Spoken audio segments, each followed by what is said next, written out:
Alrighty. Testing. Let's hope this thing is working. Well, if you can hear me, you know what this means. New microphone. Yeah, baby. Took quite a while to get this thing up and running because I got this as a Christmas present, but then it wouldn't hook up to my computer. Then that computer died. And now that I have this one, then it still wouldn't allow me to plug in my microphone. So I had to get an entirely separate adapter just so that I could use this. Do I even have it plugged in? Yes, I do. The cord is extremely bulky for the connector cable. So, with that said, this is going to take a bit of an adjustment, but we'll get used to it. With that said, I remembered to bring water, and gamers, well, today's your lucky day because I've actually completed quite a few games and I'm willing to share my pro skills. Just to name a couple: Mario 64, Super Mario Galaxy 2, Banjo-Kazooie, almost Mario Odyssey. I mean, I beat the darker side, if that counts. Obviously, the Ace Attorney titles, you can't really not 100% them. All of the Zero Escape games, those are just a few. I mean, if you've watched my reviews, you already know most of the games I've beaten. Also, if the one person in this stream so far requested my Kirby Battle Royale review, I've been lazy, not gonna lie, but I did just beat Sonic 2 from the Sega Genesis Classics. So once I have a chance to get footage for that, I'll be re-reviewing Sonic 2 because my 3D Sonic the Hedgehog 2 review was one of my most viewed videos of my video game reviews playlist. It's just that it was mostly my best friend doing the talking. So this time I wanted to do my own voice and make it more relevant. Forgot to take off my tag from work. Okay, there we go. Much better. And let's dress for the occasion. Yeah. If this is going to be a gaming stream, let's get some gamer swag on. Alrighty, so I know you're probably typing. It says here, I can't tell if it's a C or a G, but I think it says Germic ERM3. And it's one of those microphones that it's on a stand, so that works well with my laptop. And it has like a plush covering that actually doesn't make the sound when I'm recording, so that's really nice. And now that Nintendo's abolished the Creators Program, when I did my Fire Emblem review, the music just drowned out all the static in the background, so I bet people will be happy about that. Or I'll just have music in the background if that starts to be a humongous issue. Alrighty, so even though this is my live stream, it's technically yours, so ask away. By the way, you arrived like literally maybe like a couple of seconds into my monologue, so congrats on that. So I'll give you a chance to type for a bit. And I did bring water, so I should be available for a good 2 to 4 to 5 hours.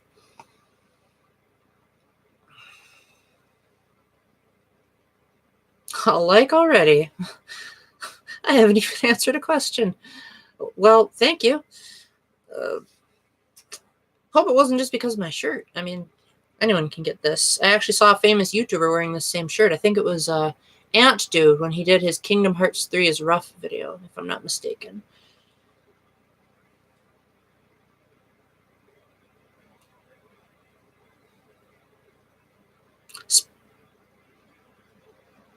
Speedrun live streams? If I could speedrun. I have yet to know the skills to stream and play video games at the same time. If I could speedrun, ooh, that's a tough one. Probably Banjo-Kazooie, because I know pretty much everything about that game. I'm pretty good at Super Mario 64, although I don't know most of the glitches. And, actually, okay, this is the definitive answer. So definitive. In fact, I've been trying to do it for years to terrible, terrible results. I want to speedrun Zero Time Dilemma for the 3DS, or if it ever comes to the Switch, because I made gameplay videos of every escape room in that game, but the problem was I was recording it directly, like the outward camera onto the 3DS, so the image quality was kind of terrible. But still, I tried to go through those rooms as quickly as possible, including skipping entire puzzles. So if I can do Zero Time Dilemma, I will. I just don't have a 3DS capture card at the moment. Oh, and in your next comment, make sure to clarify if you have a phone or not, because if you do, then I'm going to have to keep putting in random comments, because eventually the stream will prevent you from commenting, because it'll say you're talking too much. Not me, it's the stream. Believe me, if I could, I'd let you guys do all the talking.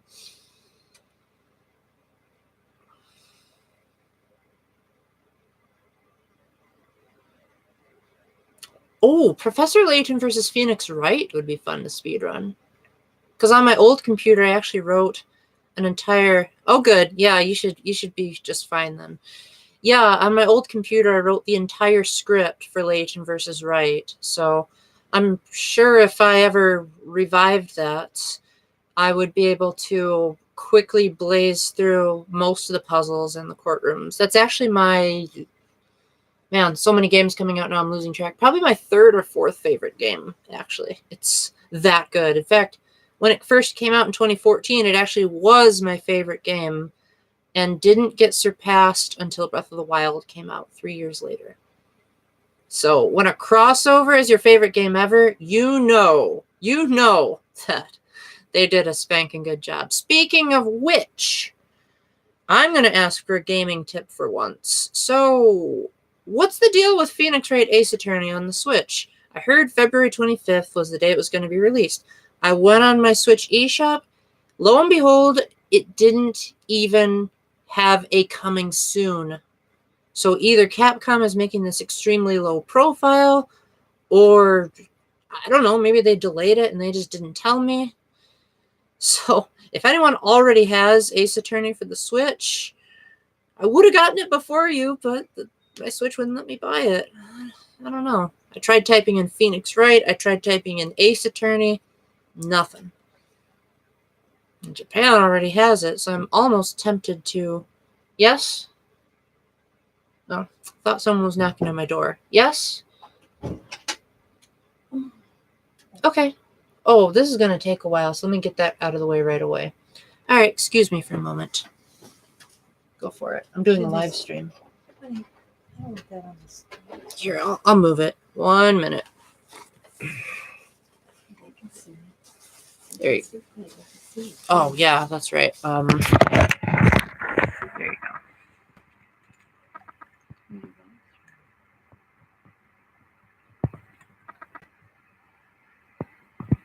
Just one person for now, but hopefully more. Okay. Well, I'll be back. Oh, that's a much better viewing angle. I like that. Doesn't show off the shirt as much. Doesn't show off my laptop as much either. And yes, I did wash my hair. It's just that the shampoo I got is really, really weird. So it makes my hair look terrible. I did not hear about that because I actually have one of these kinds of phones. And because I'm an old-fashioned dude, I don't plan on switching over anytime soon. And some of you might be saying, well, Paul, you got Fire Emblem on the iPhone. Yeah, the worst Fire Emblem on the iPhone. And that's saying something considering how much I hated Shadow Dragon. Speaking of Fire Emblem, that's actually my newest video game review, so I hope you'll check that out. I'm also in the process of replaying Sacred Stones, so that'll be underway. And I'm holding off on reviewing Path of Radiance because it's like $100 wherever you go. And it's like, I don't want to recommend a game that people are going to have to go broke just to buy. I'll wait for it to be like on a I don't know, whatever Nintendo does to replace the Virtual Console on the Switch. Already at the 10-minute mark. Dang, didn't know I was blabbing for that long.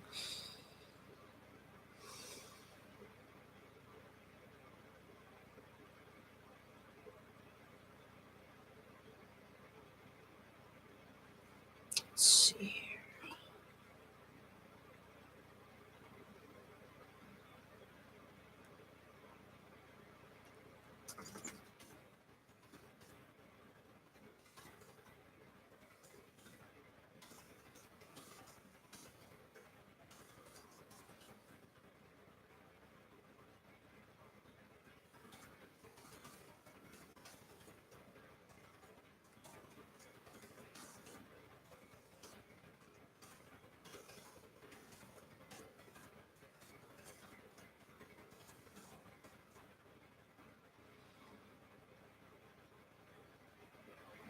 Yeah, I know how you feel. When I went to GameStop today, or yes, Sunday, which was yesterday, I went in to pre-order Fire Emblem Three Houses, and I did, but because I ordered the Seasons of Warfare Special Edition, which comes with, I believe it's an art book, a soundtrack, and a carrying case, they told me I had to pay them $100 up front because of shipping risks. And even though I gladly agreed, I'm a Fire Emblem fanatic, even have all of the Fire Emblem amiibos currently released except for female Corrin. But man, I just had to do it. I mean, if this were to follow the same trend as Fire Emblem Fates, I did not want to get left behind. Because I actually do own the, I believe it was you that suggested I show off my retro swag. So I'll show off one of the rarest games that I have. Assuming my best friend doesn't have it, because he was borrowing my old 3DS for a while. Here we go. This, if you can see it properly, is the special edition of Fire Emblem Fates. Contains all 3 games. And I heard it was so rare that, like, I know of no one else that has it. Yeah, I know. Most people are like, you got the special edition? I am so jealous. And I really don't know what to say besides, guys, I've loved Fire Emblem ever since 2005. And a lot of people were, like, just getting into Fire Emblem at that time. So, because I was already a huge fan, it's like, why was I going to hesitate? As soon as I heard the announcement, rushed to GameStop, and I just said, get me Fire Emblem Fates. So that was amazing.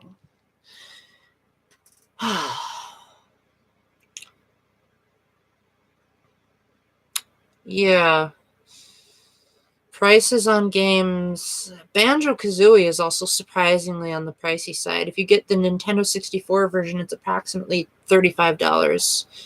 Of course, I would totally get it for that price. I mean, personally, I think Banjo-Kazooie is well worth a modern-day price because it holds up so well. But $35 is not bad for an N64 game. It really kind of amazes me how well that game, like, graphically, I mean, yeah, you can still tell it's an N64 game, but it looks leagues better than most other third-party N64 games put together. I mean, Nintendo published games were just on top of their game in the N64 era. Like, Paper Mario would probably be number 1 on my list of best-looking N64 games. That's a good one. So, all right.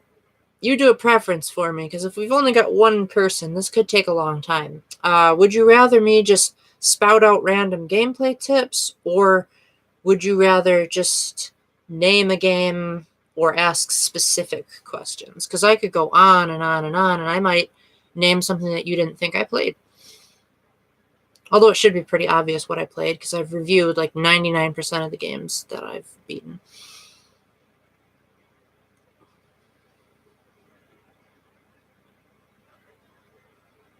I also have the Game & Watch collection for the DS, but I don't know if I have it readily available. I can see my case up there, but if I do that, that might knock over my computer, so I'll wait on that.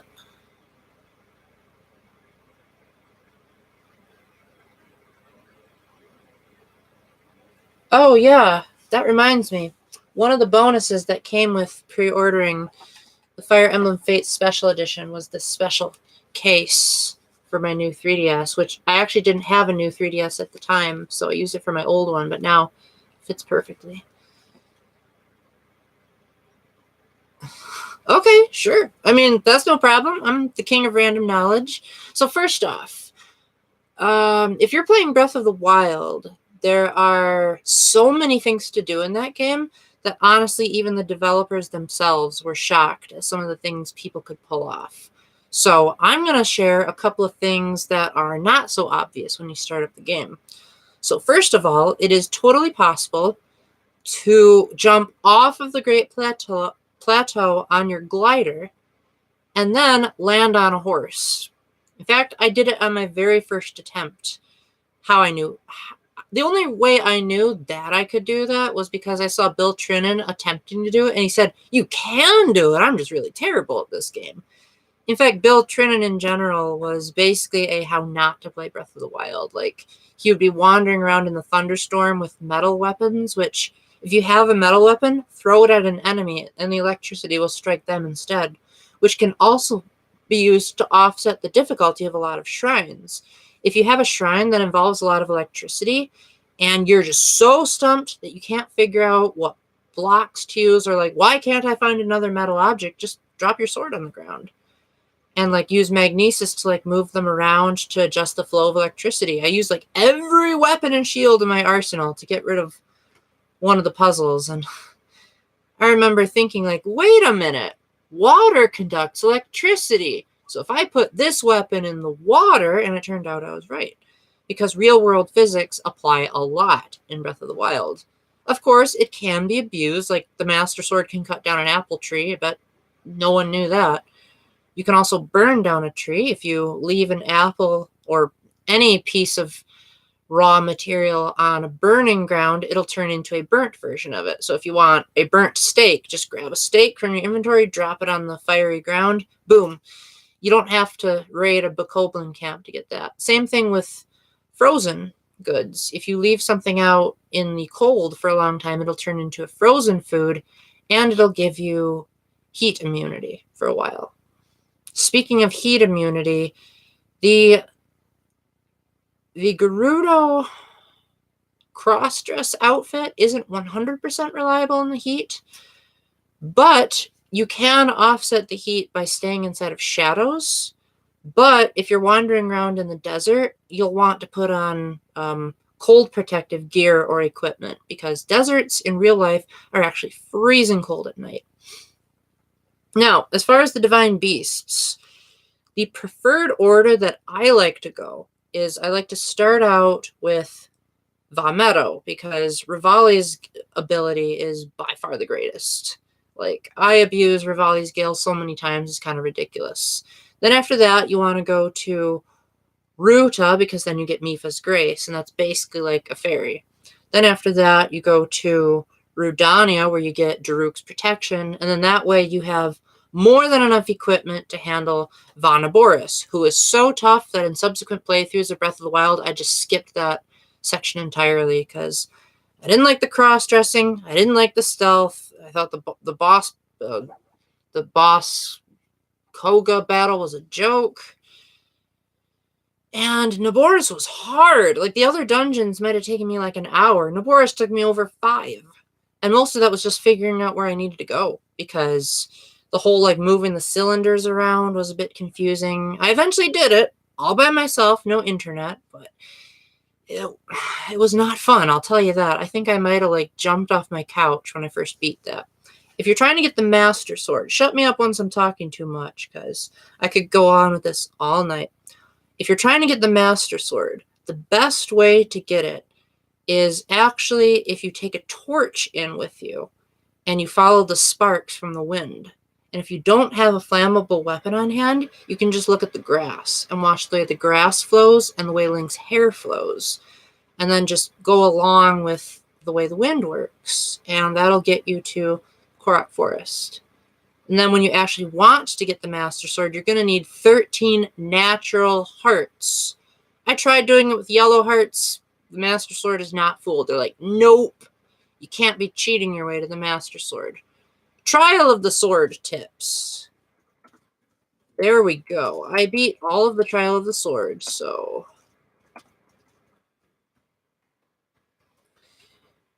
First off, most of these are going to apply to the expert trials, because the beginner and middle, fairly trial and error for the most part.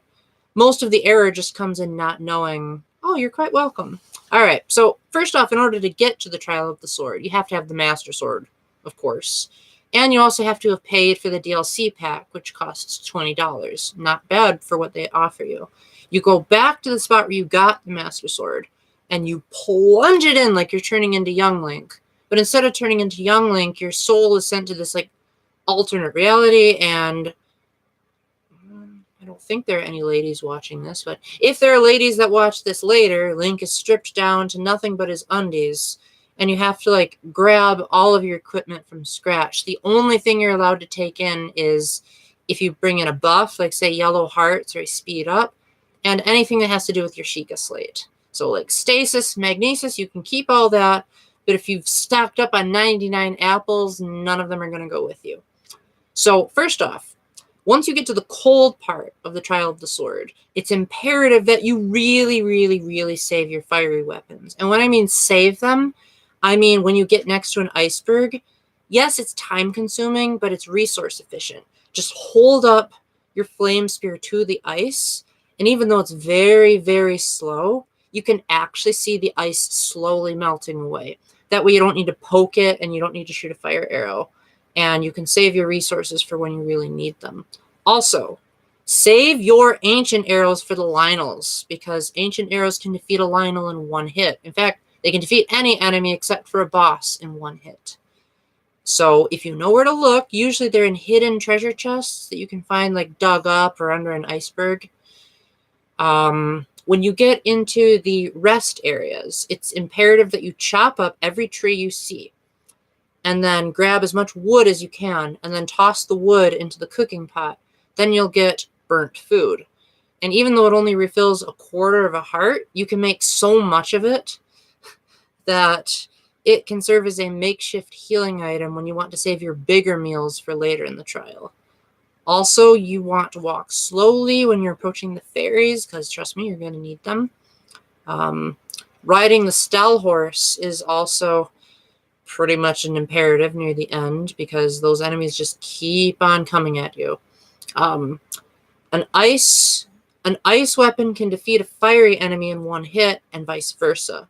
So when you get to, say, the hot areas, then you want to start bringing out your icy weapons. And when you're in the cold areas, bring out your fire weapons. And even though I think they give you cold protection, if you don't have cold protection, what you can do is you can hold up a fiery weapon, like say your meteor rod or the flame spear. Both of those can make for a makeshift cold protection. You can do that anywhere in the game, by the way. Hold up a lit torch or the fire sword, and that'll keep you warm if you don't have anything.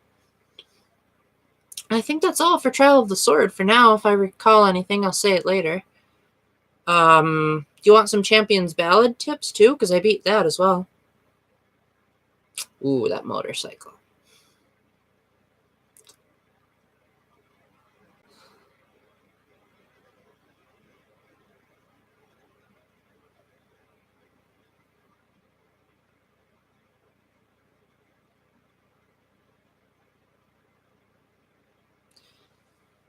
Well, while I'm waiting for... Ah, yes.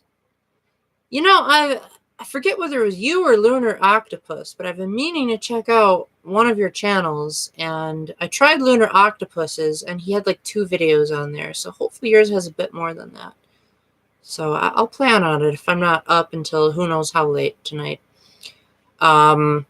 Yeah, so Champion's Ballad. First off, you have to have beaten all 4 of the Divine Beasts in order to even start it.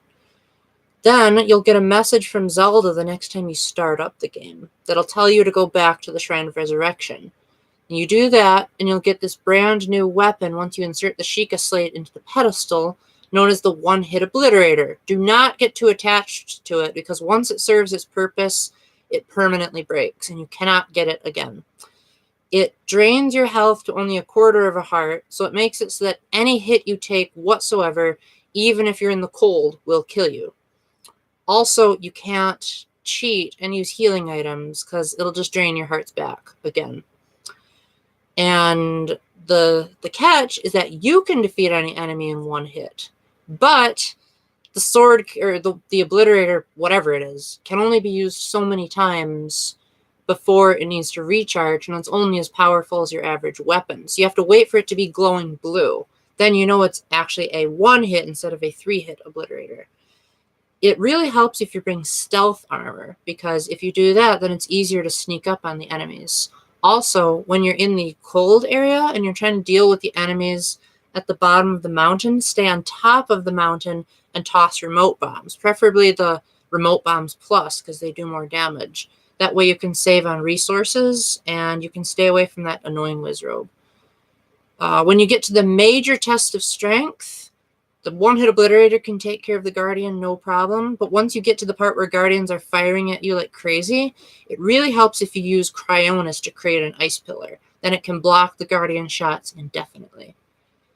Then after you do all of the shrines in the Great Plateau, then your health will refill, and that's when the 1-hit obliterator literally explodes and turns into 4 distinct terminals, for lack of a better word. And when you visit all of them, Cass will be there, and he'll sing a song about what each of the champions had to go through to sort of prove themselves.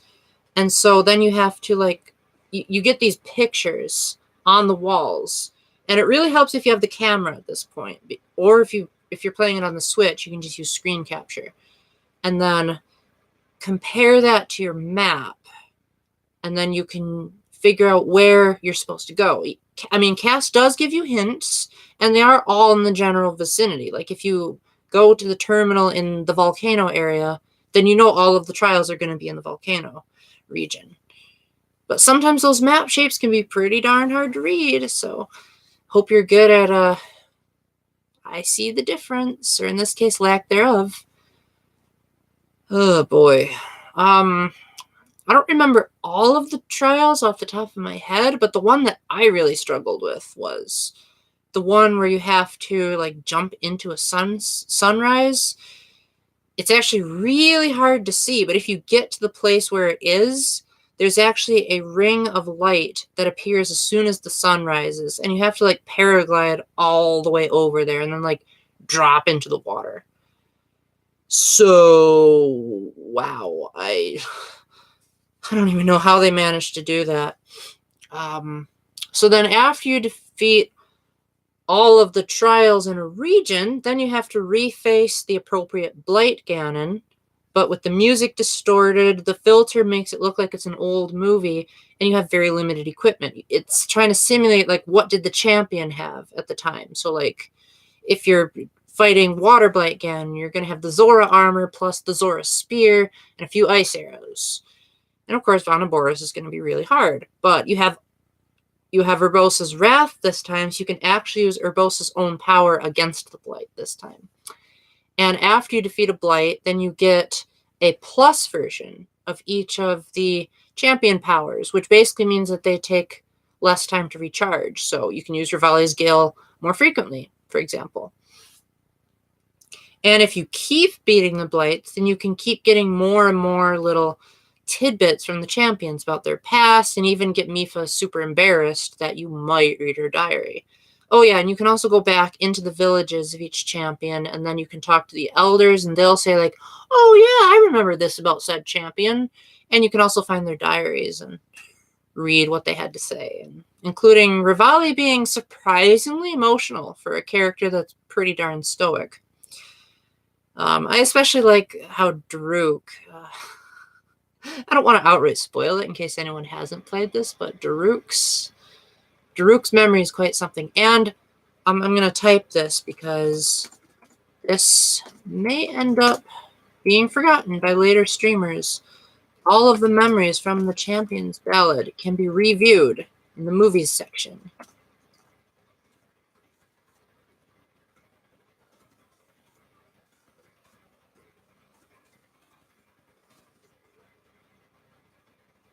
best friend actually found that out. I did not know that, so I'm really glad he told me that, because I was like, yeah, I would love to watch those videos again.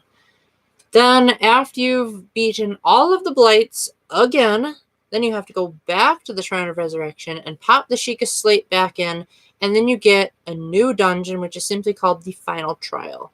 And after you beat that dungeon, then you have a brand new boss battle. I won't say who it is, but I will say it's not a Blight Ganon or anything to do with Ganon at all.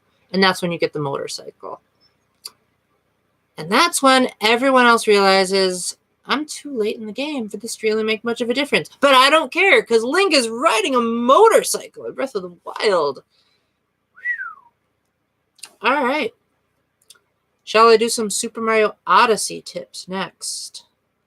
I did not 100% that game, but I did beat every kingdom, including the darker side, which was easier said than done.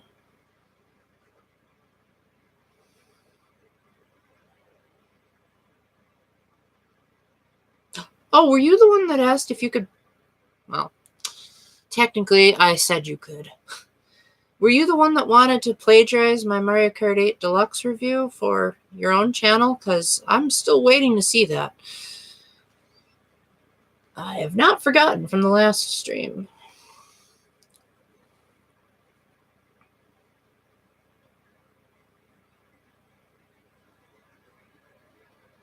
So, Mario Odyssey.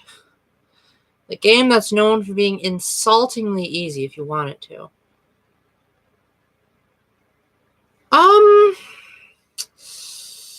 I might have used... Oh, yeah, no problem. I've definitely used glitches in games before. Like, there's a glitch in Banjo-Kazooie where you can, like, get to Naughty's cave before you're actually supposed to by, like, shooting an egg off the side of the cliff. No worries.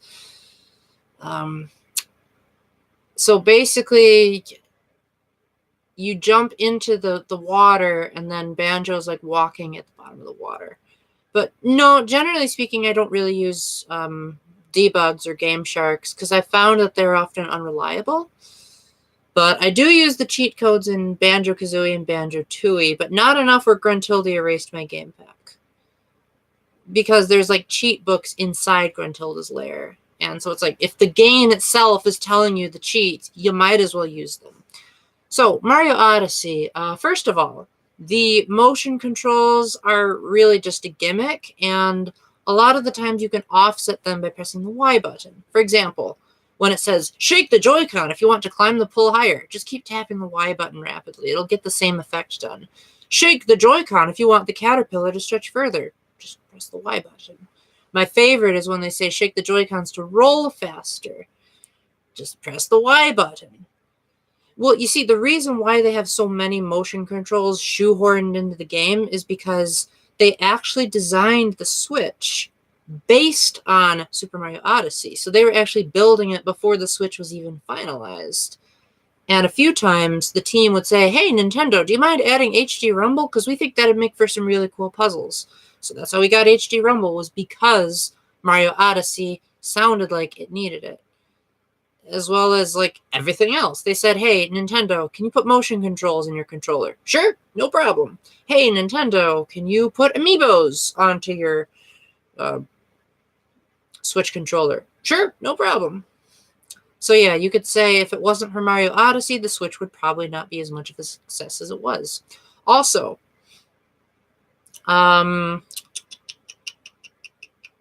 Luigi's Balloon World is a great way to save up coins. It's also a great way for you to learn how people think as far as how they hide stuff, because whenever they find your balloon, then you get coins for it. You get coins for just playing it. You get coins for if you get a new record. There's so many ways Luigi can give you coins that if you're trying to save up for a 9,999 suit, like the Cubic Mario, Luigi's Balloon World is by far the quickest and most fun way to do it. Also, you do not need a Nintendo Switch Online membership to do Luigi's Balloon World, because The deal is that the Switch online service is for games that you have to pay to play, but Mario Odyssey's Balloon World was a free update, and it came out before the online service, so Nintendo didn't bother updating it. I mean, I've never paid for the online service, and I do Balloon World. I did a demo, though, and I did a handful of reviews, but I couldn't justify myself to buy it full price. When you're going into the dark side of the moon, I highly recommend that you take the Peach amiibo with you, because you can abuse it as many times as you want to get a big heart, which gives you 6 hit points instead of just 3. When you're in the darker side, though, I mean, it's supposed to test everything you've learned, so I'm not going to tell you don't use it, because I'm the type of guy that'll, use save points on Virtual Console games, or the rewind feature in Sega Genesis Classics. But on darker side, when you're going through the section where Mario is going through the poles and the fences, it's better if you pretend like you're playing a side-scrolling game. Shimmy Mario over to the right and then jump from side to side instead of trying to figure out where Mario is in 3D space, because that just complicates things for me. When you're swinging across the poles, it's easier if you just swing in one fluid motion rather than waiting for the poles to come. Just jump, jump, jump, jump, jump, swing, swing, swing, swing, swing as fast as you can. Also, I don't know if they fixed this in a patch, but for some odd reason, coins do not heal you in Mario Odyssey. I don't know why it took me that long to figure it out. I thought my game was broken, but apparently that's how it always was. So you'll have to rely on hearts if you want to refill your energy. If you're having trouble finding power moons, there are 2 ways, well, there's actually 3 ways that you can offset the difficulty. The first is if you find Talkatoo, which is the parrot. The parrot will give you the name of a power moon. The second action is to go to Uncle Toad, who is usually right by where the Odyssey parks. You can pay him, I think it was 50 coins, and he'll mark a location of a moon on your map. The fourth way is through amiibos. Now, the odd thing about the amiibos is that I was told that if I scanned a Mario Odyssey amiibo, I'd get the wedding costumes easier than when you get them through regular gameplay. So yes, you can get them without the amiibo. It just takes longer. But for some odd reason, it didn't work for me. So either my game was busted or Nintendo just straight out lied, because I had to get Mario's tuxedo when it actually came through the story. Also, if you go back to the Honey or the Moon Kingdom and you go into the chapel, there's actually a painting that allows you to refight the final battle. So if you're like, man, Mario Odyssey had the best ending sequence ever, but I don't want to have to start a whole new file just to play it again, you don't.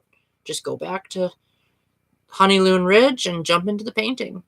And if you've gotten all of the moons, then a second painting will appear that makes an even harder battle show up.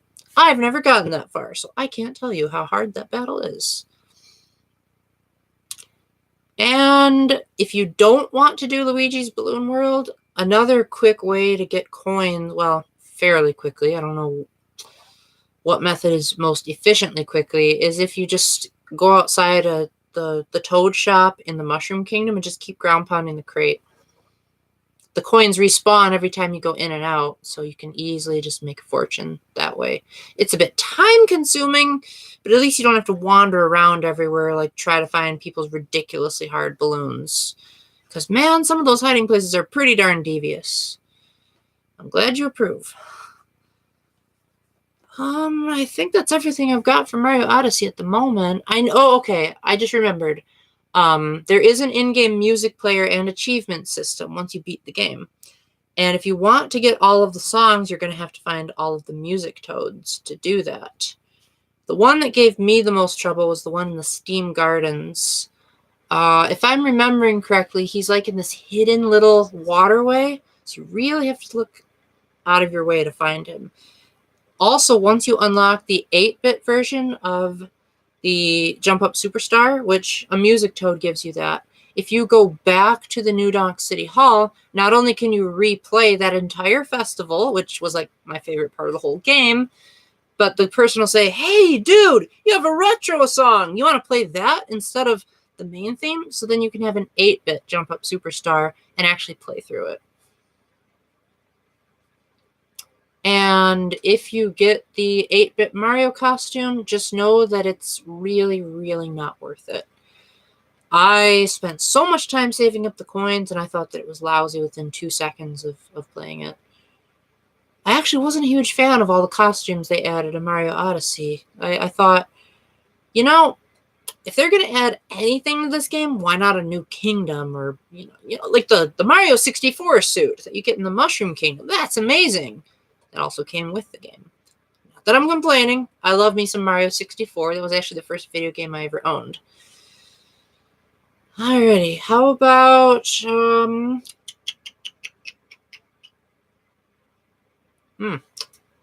how about Super Mario Galaxy 2? Because I 100%ed that one, except for 1 star. I think my brother got 1 star for me, but other than that, I 100%ed it. Including beating the Grandmaster Galaxy Perfect Run on many occasions in sequence, so much that I annoyed my sister. She was just like, Paul, will you stop beating that stupid Galaxy? Alright, Mario Galaxy 2. First off, a lot of the hint videos that I used are no longer available. Back in the day, Nintendo had what was called the Nintendo Channel on the Wii. And it would give these incredible videos of like what the devs at Nintendo were doing. One of them was like, when you're doing the rolling Masterpiece Galaxy, if you know how to use your Wii Remote really carefully, you can actually roll the ball along the entire edge of the initial starting point of the course. Also, if you want to do a super ground pound, you have to shake the Wii Remote at the same time as you press the Z button. It also is a homing ground pound, so it'll home in on the nearest enemy, or if you do it on Starship Mario like I do, it'll do it towards the steering wheel. Also, the Toad that stores your star bits, he will store them across all 3 save files. So that can be a nice April Fool's prank if you've got, say, like a cousin or a brother or sister, boyfriend/girlfriend, and they've collected all these star bits, and you just go ahead and steal them. It's hilarious. As far as finding the green stars, that is quite the ordeal, because you really have to be listening for that Shine Sprite sound. And a lot of them, it was clearly one of the last things they developed, because so many of them involve you like nearly breaking the boundary of the game. Although co-star mode can make parts of the game surprisingly easier. Like you can grab 1-up mushrooms, you can grab coins, stun enemies. There's a lot more that you can do than in Mario Galaxy 1. Grandmaster Galaxy Perfect Run tips. Here we go. Let me type this in the...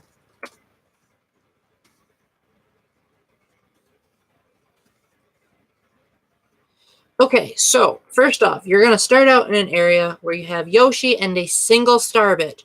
Do not lose that star bit, because if you do, that can mess up the galaxy. What you want to do is you want to avoid licking anything other than flowers. You also want to try not to use Yoshi's flutter jump too much until you get to the flagpole. Then you quickly shake the Wii Remote to get to an area that looks like a Mario Sunshine level. Then you have to hit all the panels while avoiding the lasers. This is a stupid easy section that I've never actually lost at, even when I first did it on the non-perfect run.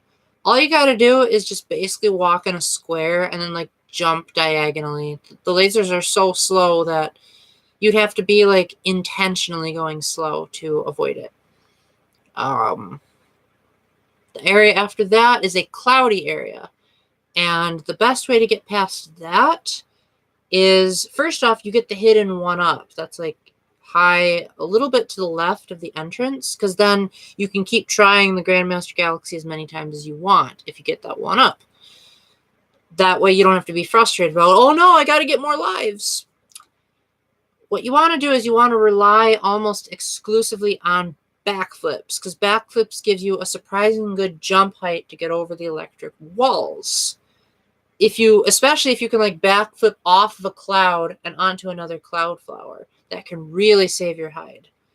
What you want to do is you want to make it so that you have at least 2 clouds by the time you get into the next section, because then it has the part where there's the disappearing floor tiles and the guys that shoot out the rings of energy. And for that, it's actually better if you just long jump past all of the sections as opposed to like actually trying to make the jumps. And use the clouds to like get past the toughest sections so you can get to the launch star. Then after that, you'll get to a part where there's this laser that's going back and forth.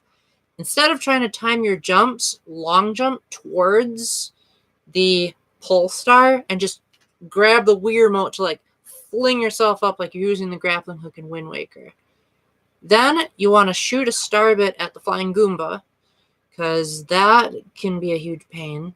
And when you're trying to get past the final stretch of electricity, what you want to do is you want to fling yourself and then let go and then grab the launch star at the end, get to the star, and then you get to the Hammer Bros part, which honestly, you better be good at long jumping, because if you just do regular jumps, you're probably going to be terrible. And then once you get to the Boomerang Brothers, this is where the game basically hands you victory. All you have to do, crouch walk.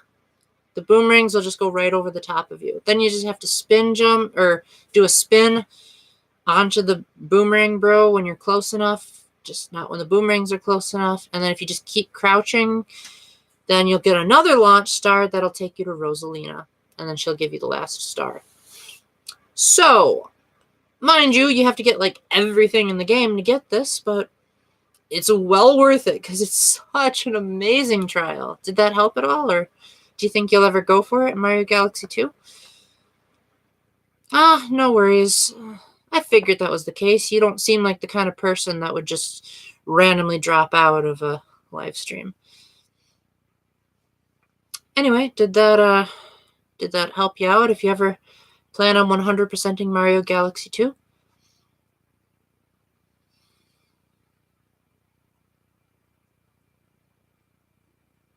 You know, I'm actually thinking my second job once I quit the college.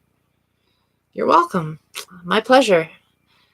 Because I'm eventually going to quit my current job because I'm moving, so enjoy this backdrop while it lasts.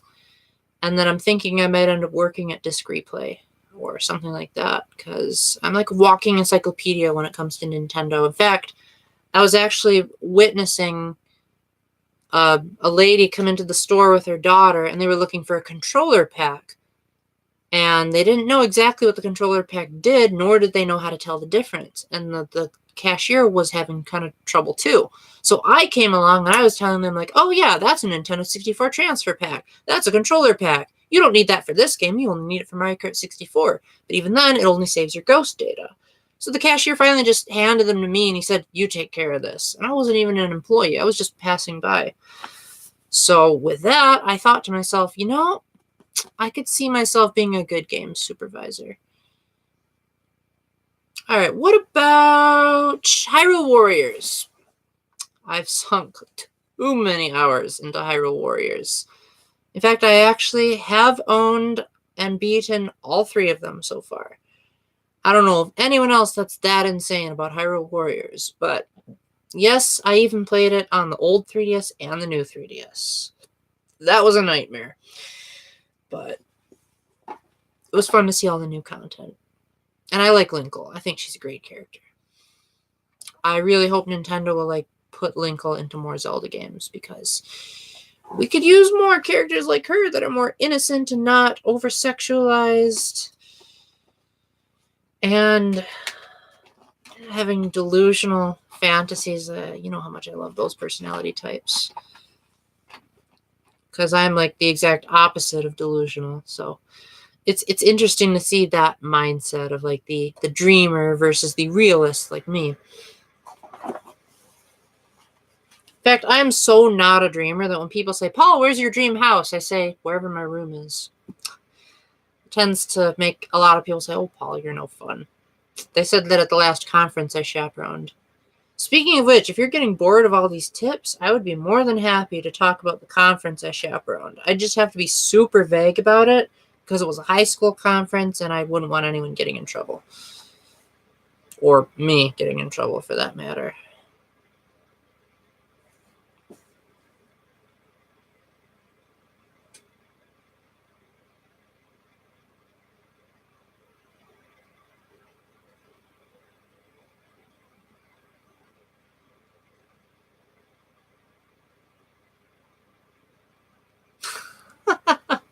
Well, I don't know if you heard this, but when I do public speaking, I generally like the audience to ask most of the questions. But, okay, sure. Well, first off, I did, and honestly, I was actually kind of glad, because I was thinking, if it's his fault that Paper Mario is in such a decline, maybe a fresh face will get Nintendo to start rethinking things. Maybe he'll storm up to Nintendo of Japan and say, "Guys, your online service is terrible. We demand that you take it down." Or maybe he'll have the power to get rid of it for American audiences altogether and just keep it for the Japanese people. Who knows? I mean, I don't recall Reggie doing anything particularly impressive that I was like, "Yay, Reggie!" I was kind of just like, "Oh, okay, cool. Reggie just announced another Nintendo game. Lovely." Although the video he did with Iwata, when they showed off the Mii fighters in Smash for 3DS and Wii U, was hilarious. Especially because Reggie has openly admitted that he's terrible at Smash Brothers. Okay, so the conference. Actually, video games weren't actually talked about all that much. But I did wear a... What did I wore a very specific shirt. Oh yeah, I wore a Super Smash Brothers Ultimate t-shirt. That got a couple of conversations going. I got a chance to tell the story of how I got out of depression at the coffee house. That was pretty fun.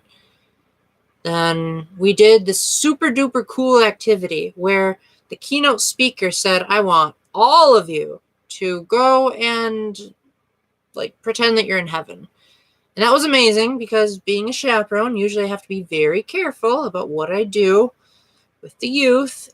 Even if I try to give just a quick hug, it has to be a certain type of hug, and it has to be a certain length, and it has to be within a certain range of amount of people, and it's all that just for a hug because of all these sex scandals. You got to make sure the kids know that you're a helpful adult and not a pervert. And so, well, let's just say I went as far as I could within appropriate boundaries, because, when you're in heaven, you don't have boundaries. You're just ecstatic. And so I went over to one of the other chaperones, and I was hugging in a circle, if you know what I mean, where we're dancing around. I can't really do that with a microphone. And I also surprisingly got a lot out of talking to the other chaperones, because when the teenagers were off doing their thing, the adults sort of had free reign of the fourth floor. So I decided to look around at the booths, and I found a woman that has a middle school son. And so I said, "Hey, you should check out X conference that I'm going to be helping out with." So who knows? Yes, I've actually been on the planning team for middle school conferences before. I didn't do the majority of the planning. I primarily supervised, but I did vastly enjoy that, over chaperoning that conference. Let me tell you, middle schoolers, they got a lot of coming of age to do. I'll just say that for now. All right, back to gameplay. Do you play any of the Zero Escape games? Because I've 100%ed all of them and written walkthroughs for them, so I could easily give you tips for how to do any escape room or any difficult password thing and tell you where to get it. Otherwise, I'll have to figure out when it's coming to the Switch, because I really need to record that game.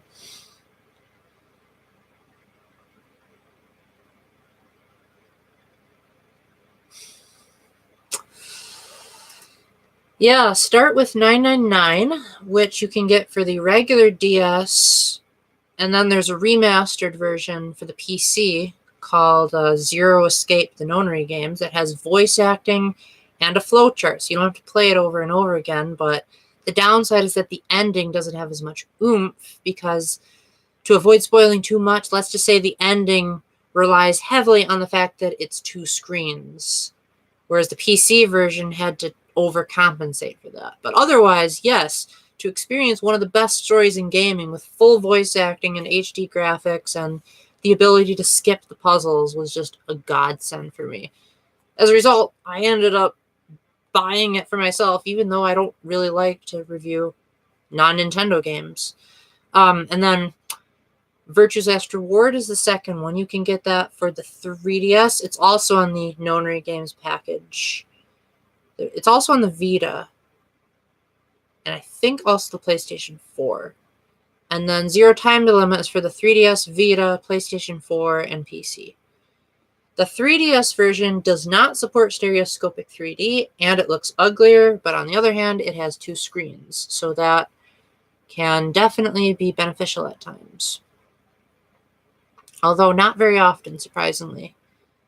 I think they tried to downgrade it from the PC version. They're all M-rated games, so if you're the easily sensitive type, these games don't really pull anything back, but they do, without spoiling too much, I'll just say that they're heavily inspired by the Saw movies, which I've never seen, but so I've heard. And they also have a lot of college-level type of subjects, like quantum physics and chemistry tables, but they make it sound fun. And they make it sound as though it's like super easy to learn about, when the multiverse theory is actually a very difficult concept. And even though it may seem like they're talking about something random, like when June starts talking about the Titanic sinking, it's actually all relevant to the plot. Like, nothing is placed there by accident. So, like, even a random conversation about socks is gonna come back, and you're gonna be like, oh, I get it now. And especially pay attention to that conversation about face blindness in the first game. I also did a review of all 3 games if you feel like checking them out. None of them have footage, but they do give you the essential information. So, if you decide to start playing 999, here are the ground rule tips. First and foremost, if you don't do anything else that I say, bring a notebook and something to write with, because you're going to have to repeat the puzzles over and over again if you play it on the DS. So, even though the DS version is faster than the PC version, the puzzles are still tedious because they let you skip the dialogue but not the puzzles. So, on subsequent playthroughs, you're going to want to write down the solutions. You might also want to make like this graph chart of like what decisions you make, and it may sound daunting like right now, but honestly, most of the decisions boil down to, should I go through this door or this door? Hardly ever do the dialogue choices actually mean anything. In fact, there's only one ending where you actually have to think about what you have to say in a conversation in order to get the true ending. Other than that, all the other endings can be earned just by choosing the right combination of doors. So you might want to say, like, okay, in this playthrough, I went through door 4 and then door 3. Now in this playthrough, I'm going through door 5 and then door 3. And just like do process of elimination until you eventually get all the endings. Although, spoiler alert, you only need 2. So if you really want to just rush through the game, you can just let me know and I'll tell you the combos to just get the 2 main endings, and then you can walk away into Virtue's Last Reward. It's also nice if you don't... oh boy! Oh my gosh, the Zero Escape games thrive on choice. So much so that the tagline for Virtue's Last Reward is, will you choose to ally or will you choose to betray? And then in Zero Time Dilemma, well, I don't want to say too much, but let's just say that game heavily relies on decisions as well. And there's like 24 different endings in the second and third games. In the first one, there's only 6 because, you know, they were just testing the waters. But by the time they got to the second game, they literally made it so that every single possible combination of choices you can imagine led to an entirely separate ending.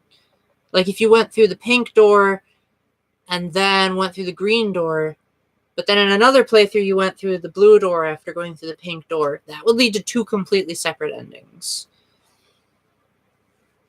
Or if you chose to go through the pink door and then the green door in one playthrough and ally with this person and then betray them in another, that leads to a different ending. So basically, there's no way to get a repeat ending, basically. And there's also flow charts. You can like jump around in the story if you've already heard it. And it's just amazing. Ooh, what I wouldn't give to do a walkthrough of Virtue's Last Reward. Oh, wait, I did. No one's interested in it. C'est la vie.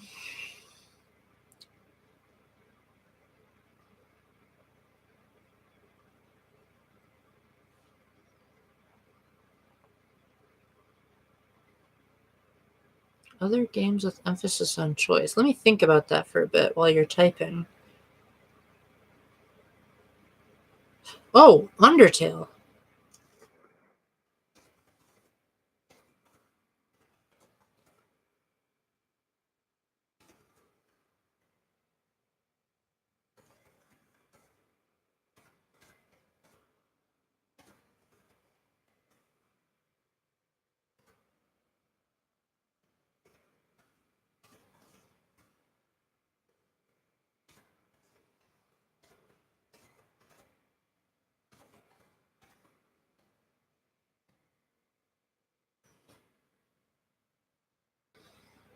Yeah.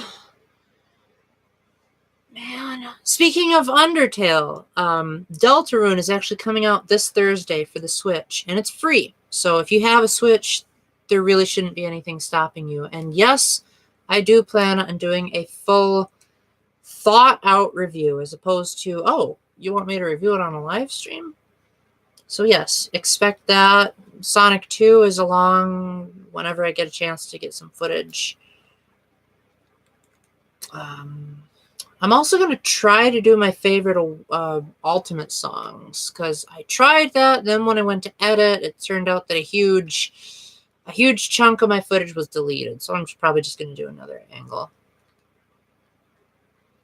Yeah, Undertale is within my top 3 favorite games.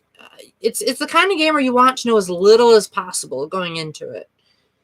Like, you probably don't even want to know what genre it is.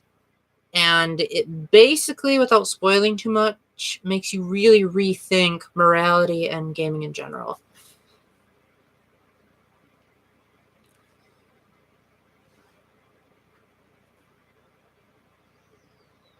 And the Switch version also has extra content, so if you're interested, I can tell you how to get it.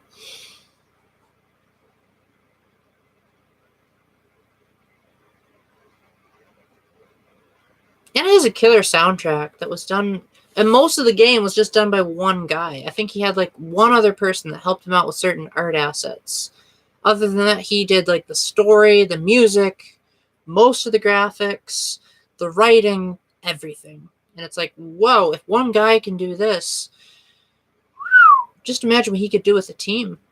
Which apparently is what he said he's going to be doing with Deltarune. Like, he's actually going to try to get more people to help him out with it because his ideas are so grand in scope.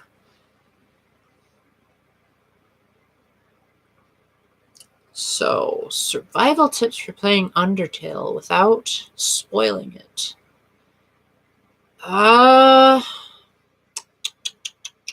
Well, honestly, if I were to give tips, that would defeat the point of Undertale, because it's supposed to be you choose what you want in it.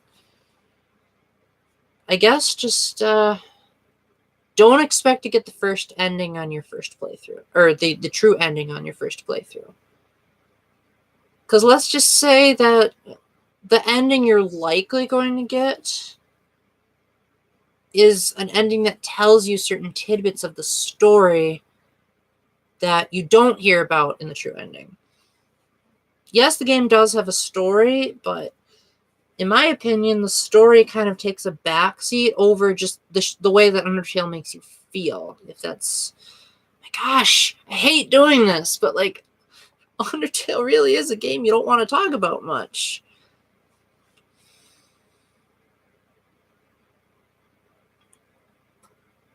Oof. Yeah, I'll have to do a walkthrough of Undertale sometime. There's just one questionable scene near the end that's preventing me from doing a full-on playthrough for all of you guys. If I could just skip that one thing...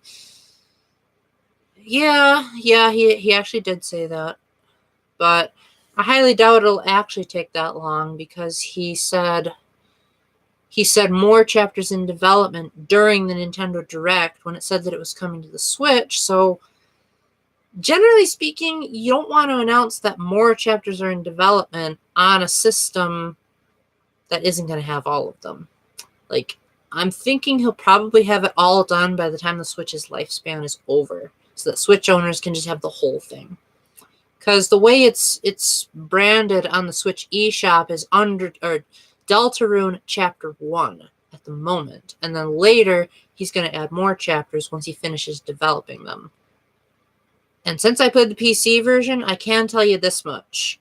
Deltarune is the kind of game that feels like, when you play Chapter 1, it feels like it's a complete game until you get to the ending. And then you realize, yeesh, there's way more that I need to know. Also, I should warn you right now, Deltarune doesn't rely nearly as heavily on choice as Undertale does. Toby even said himself, so this isn't a spoiler, this is straight from the mouth of the guy. He said there is only one ending. No matter what you do, no matter what choices you make, it's not going to change the ending. Unlike Undertale, which has like 3 main endings with like a ton of sub-endings, depending on other choices you made. It's so incredibly meta. Like, Toby thought of everything. He even found ways to address hackers.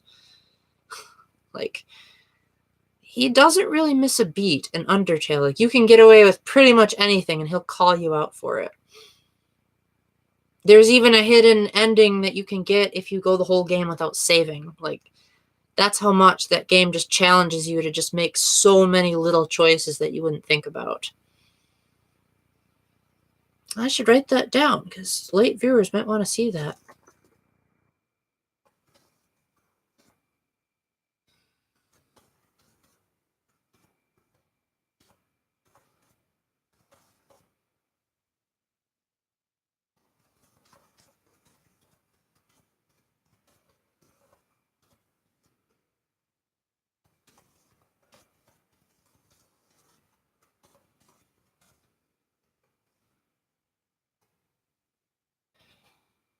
Oh, yeah.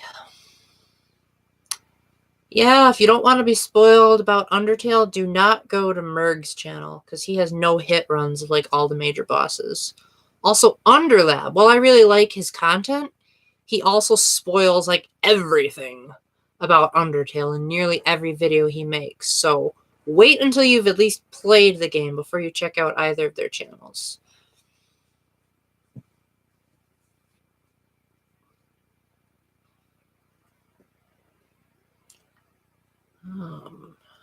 Yeah, I don't really want to give tips for Undertale because it's such a... I believe you asked me that last time, but just in case you forgot, I'll say it again.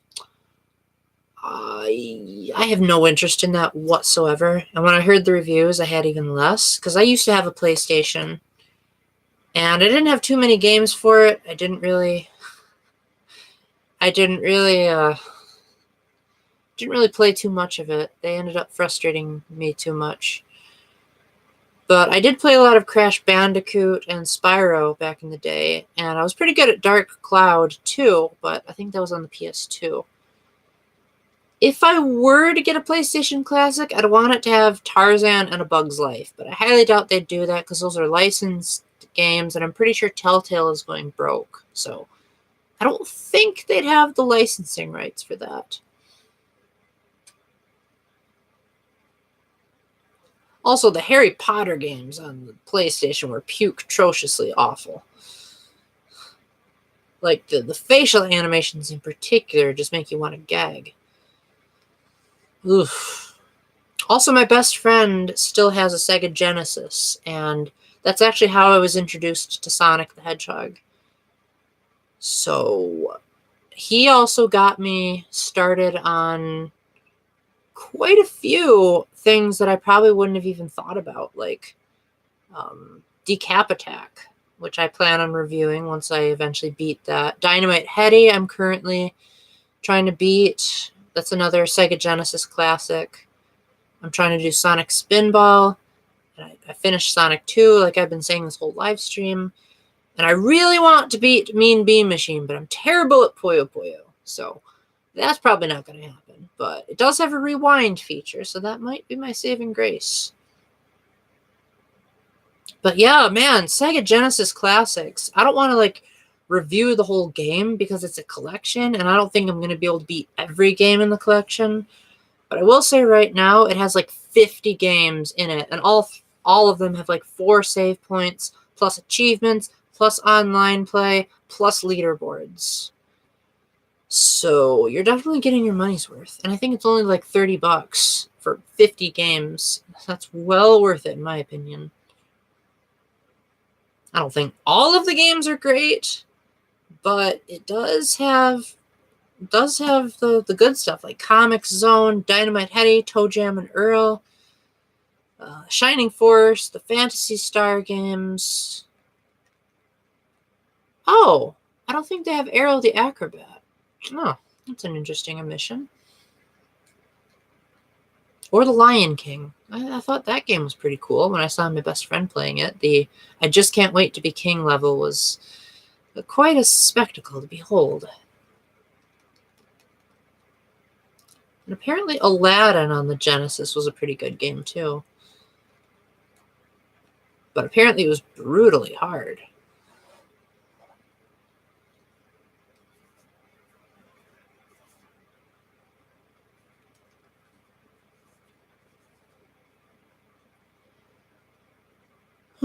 Alright, water time. Let's see here.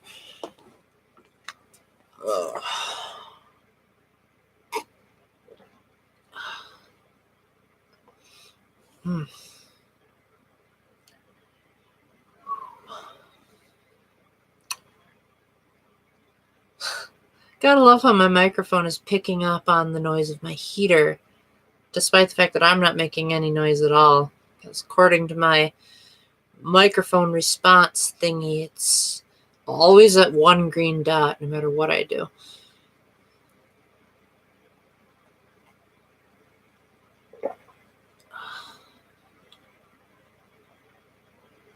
Oh, were you the one that requested that I did the 114 Amiibos video? Because I just released that a couple of days ago.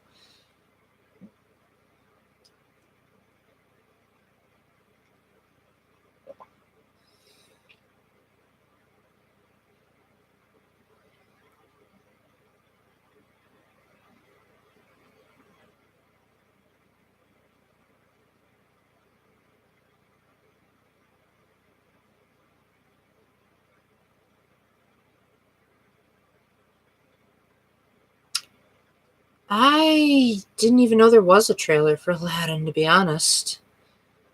I think I had heard that there was a movie, but then I forgot about it when my brother and his girlfriend went to go see the play. So I thought, oh, well, the play must be what they're talking about.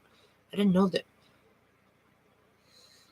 Oh, that's going to be interesting because I really liked Robin Williams as the genie. So it's going to be interesting to see who they recast for him. Also, I'm guessing it's probably going to be super overtly sexual because, a guy wearing around with a little vest covering up not much. That's just for the guy. Imagine what they're going to do for Jasmine when Jafar keeps her prisoner. Ugh. Disney. There's something else with their movies. Although, if there had to be one movie that had nudity that I would watch, it would be The Garden of Eden, because that's pure nakedness as opposed to lustful nakedness. There's a huge difference in the Catholic Church there. In fact, the Catholic Church actually has chapels with nude art in it. So it's all about the context, and it's all about what the art is trying to portray. That's a bit of a different topic. Yeah, no problem. I didn't speed it up. If you If you want to see a sped up version of it, that's in my Warrior Gold review.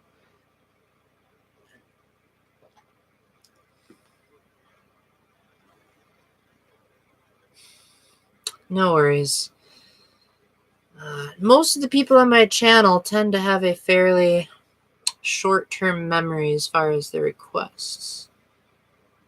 Yeah, exactly. Like, whatchamacallit, people who are nurses have to see nudity, and it's like, sometimes you just gotta do what you gotta do, because that's saving people's lives. Or when a woman's having a baby, you know, like, the doctors are gonna see everything. But if it weren't for the doctors, a lot of women would probably have pretty messy pregnancies.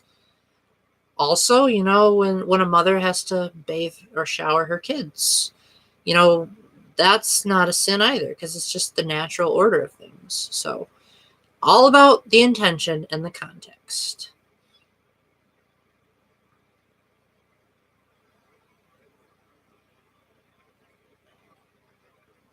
Speaking of women, I actually just watched a video. I wouldn't recommend watching it unless you're like have a really thick stomach. It's called what was it? Why Men versus Female YouTube Channel Statistics by Geek Remix, who is a female gamer, and she's talking about why it is that there seems to be a lower female audience from female gaming channels. And I've noticed that myself. You know, Miss Nico Tendo, for example, just recently found another female gamer called the Yellow Kazoo. She was actually the one that inspired me to do this live stream, because I had so much fun with her live stream. I decided to come over to this one. And both of them, from what I've seen, have really great content, but also very few females. Like, I'm pretty sure 99% of their fan base is all males. And I don't know why, because oh my gosh, those guys are like celebrities, and yet they don't go out of their way to make themselves like these super duper YouTube gurus like some other people I've seen.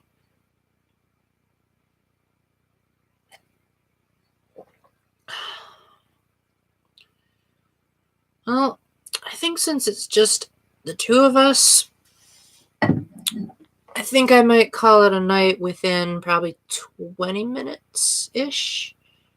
Maybe even in 5 minutes if I get too antsy.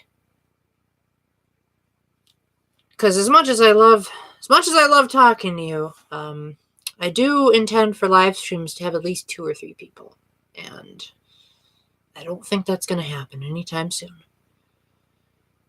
Yeah, I think I'm just going to call it a night. Besides, Tuesdays are our somewhat tough work days. Even though I get off earlier than on Wednesdays and Thursdays, it's still pretty tough. So, knowing me, I'm probably still going to be up late anyway, but I might as well save the energy I'm exerting from talking so much. So, thank you for joining.